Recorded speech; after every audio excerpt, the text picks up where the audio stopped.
Hello friends, good morning. मैं Nitesh, circle based officer, State Bank of India. Friends, जैसा कि Jharkhand CGL को ध्यान में रखते हुए मैं वीडियो बना रहा हूं, जिसमें कि झारखंड स्पेसिफिक क्विज और साथ ही साथ क्वालिटी का क्विज मैंने शुरू किया है, जो कि लगातार जारी रहेगा। उसके साथ साथ मैंने कुछ स्पेसिफिक टॉपिक सेलेक्ट किया है, जिस पर कि मैं विस्तृत चर्चा करूंगा, क्योंकि उन टॉपिकों से प्रतियोगी परीक्षाओं में लगातार प्रश्न आते हैं। तो उसी को ध्यान में रखते हुए मैंने आज राष्ट्रपति टॉपिक का चुनाव किया है। आइए राष्ट्रपति टॉपिक पर जो भी डिटेल डिस्कशन हो सकता है उसको मैं बताने का प्रयास करता हूं, ताकि इस टॉपिक पर कोई प्रश्न आपका छूटे ना। तो सबसे पहले, राष्ट्रपति का उल्लेख अपने संविधान में कहाँ है? तो राष्ट्रपति का अनुच्छेद 52 में उल्लेख है। राष्ट्रपति जो भारत का प्रथम नागरिक होता है और वह संवैधानिक प्रमुख भी होता है। कार्यकाल, राष्ट्रपति का कार्यकाल 5 वर्षों का होता है और उसका पुनर्निर्वाचन भी हो सकता है। राष्ट्रपति अपना त्यागपत्र उपराष्ट्रपति को देते हैं। वेतन, उसे 5 लाख रुपये प्रतिमाह वेतन मिलता है। राष्ट्रपति और उपराष्ट्रपति का वेतन अधिनियम 1951 के तहत टैक्स मुक्त होता है, अर्थात उस पर कोई टैक्स नहीं लगता है। भारत के राष्ट्रपति का वेतन भारत की संचित निधि पर आधारित होता है, जिसका अर्थ है कि कार्यकाल के दौरान उसके वेतन को कम नहीं किया जा सकता है। मतलब राष्ट्रपति के वेतन को उसके कार्यकाल के दौरान घटाया नहीं जा सकता है। अब योग्यता, भारत का सबसे पहले वो तो भारत का नागरिक होना चाहिए। वो कैसा नागरिक? जन्मजात या देशीकरण के माध्यम से। न्यूनतम 35 वर्ष का हो, लाभ का पद धारण नहीं करता हो और लोकसभा के सदस्य चुने जाने की योग्यता रखता हो। ये सारी योग्यताएं हैं, तभी कोई व्यक्ति भारत के राष्ट्रपति पद के लिए उम्मीदवार बन सकता है। अब उसके बाद राष्ट्रपति का निर्वाचन। तो राष्ट्रपति का निर्वाचन कैसे होता है? जैसा कि हम लोग जानते हैं कि प्रधानमंत्री का निर्वाचन जो है लोकसभा चुनाव के माध्यम से होता है, लेकिन राष्ट्रपति का चुनाव जो है हमारे देश में वो एक निर्वाचक मंडल के द्वारा किया जाता है। अब निर्वाचक मंडल में कौन होते हैं?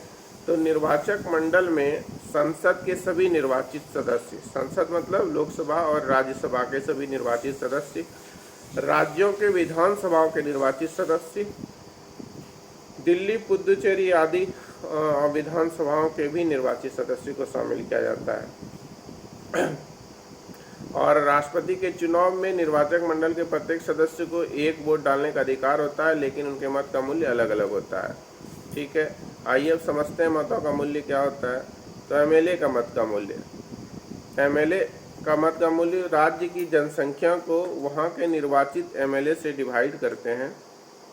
कुल निर्वाचित एमएलए से, राज्य की कुल जनसंख्या को वहाँ के कुल निर्वाचित एमएलए से डिवाइड करते हैं और फिर 1000 से उसको डिवाइड करते हैं, तो एक एमएलए का मूल्य निकल जाता है।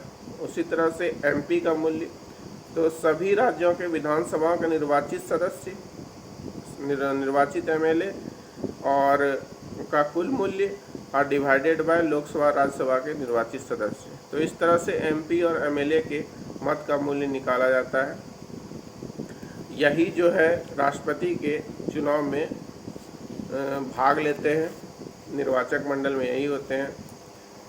निर्वाचन की प्रक्रिया जो एकल संक्रमणीय मत पद्धति होती है, इसमें क्या होता है कि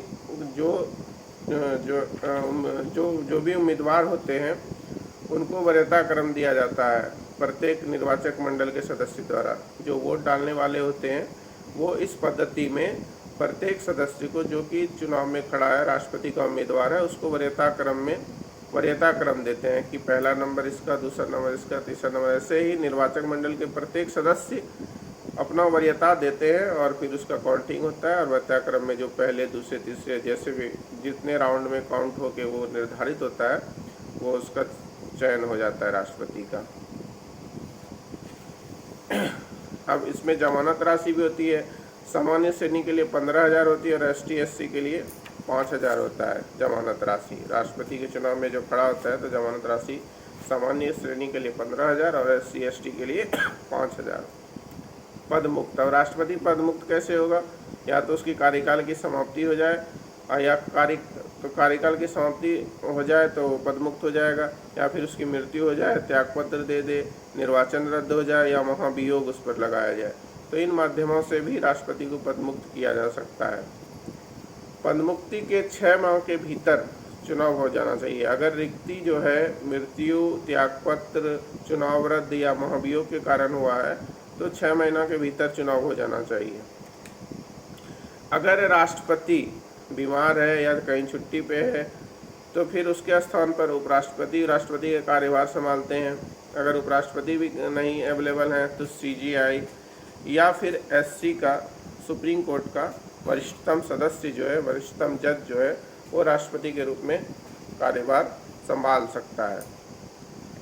अभी तक जो सुप्रीम कोर्ट के जज जिन्होंने राष्ट्रपति के कार्यभार, मुख्य न्यायाधीश जिन्होंने कार्यभार संभाला है, वो मोहम्मद हिदायतुल्लाह 1969 में जो है राष्ट्रपति बने थे, कार्यकारी राष्ट्रपति बने थे। पेंशन को छोड़कर सारे लाभ कार्यवाहक राष्ट्रपति को मिलते हैं। पेंशन सिर्फ नहीं मिलता है, बाकी जितने भी लाभ राष्ट्रपति को दिया जाता है वो कार्यवाहक राष्ट्रपति को भी मिलता है। अब राष्ट्रपति पर महाभियोग की भी चर्चा कर लेते हैं। तो राष्ट्रपति पर महाभियोग, इसका उल्लेख जो है अनुच्छेद 56 में है। महाभियोग द्वारा राष्ट्रपति को हटाया जा सकता है। और महाभियोग की प्रक्रिया के बारे में अनुच्छेद 61 में है। और राष्ट्रपति पर महाभियोग केवल एक आधार पर लगाया जाता है, यदि उसने संविधान का उल्लंघन किया हो। इसी के आधार पर राष्ट्रपति पर महाभियोग लगाया जाता है। अब राष्ट्रपति की शक्तियों की बात कर लेते हैं। तो अनुच्छेद 74(1) के अनुसार, 74 भाग 1 के अनुसार राष्ट्रपति को सलाह देने के लिए एक मंत्री परिषद होगी और जिसका मुख्य प्रमुख प्रधानमंत्री होगा। ठीक है। अब हम राष्ट्रपति के कुछ शक्तियों की चर्चा कर लेते हैं। जैसे प्रशासनिक शक्ति, राष्ट्रपति के नाम पर ही भारत का शासन चलाया जाता है। वह प्रधानमंत्री की नियुक्ति करता है और प्रधानमंत्री की सलाह पर संघ के अन्य मंत्रियों की भी नियुक्ति करता है। वह संघ के महत्वपूर्ण संवैधानिक पदाधिकारियों को नियुक्त और पदमुक्त करता है, जैसे SC के जज, कैग, महान्यायवादी, चुनाव आयुक्त आदि। वह सशस्त्र बलों का सर्वोच्च कमांडर होता है। वह युद्ध और शांति की घोषणा करता है। उसे कूटनीतिक शक्तियाँ भी प्राप्त होती है। लेकिन राष्ट्रपति अपनी प्रशासनिक शक्तियों का प्रयोग मंत्रिपरिषद के परामर्श पर ही करता है। मतलब वो स्वतः कुछ नहीं करेगा, वो जो भी करेगा वो मंत्रिपरिषद के परामर्श पर ही करेगा। विधायी शक्तियाँ, अनुच्छेद 79 के अनुसार राष्ट्रपति संसद का अंग है। वह संसद का सत्र बुलाता है, आहूत करता है, वह सत्रावसान करता है, वह संसद के दोनों सदनों की संयुक्त बैठक बुलाता है, वह राज्यसभा में अधिकतम 12 सदस्यों का मनोनयन भी करता है। मनोनयन किस आधार पर होता है? मनोनयन के 4 आधार हैं, साहित्य, कला, विज्ञान और समाज सेवा। इसके आधार पर राष्ट्रपति 12 सदस्यों का मनोनयन कर सकता है। पहले जो है 2 एंग्लो इंडियन का भी मनोनयन किया जाता था, लेकिन 104वें संविधान संशोधन के द्वारा इसको समाप्त कर दिया गया। वह अध्यादेश भी जारी करता है। इस पर अभी बहुत चीज़ बचे हुए हैं जिसको कि आगे अगले वीडियो में आपके साथ डिस्कस करूँगा। धन्यवाद।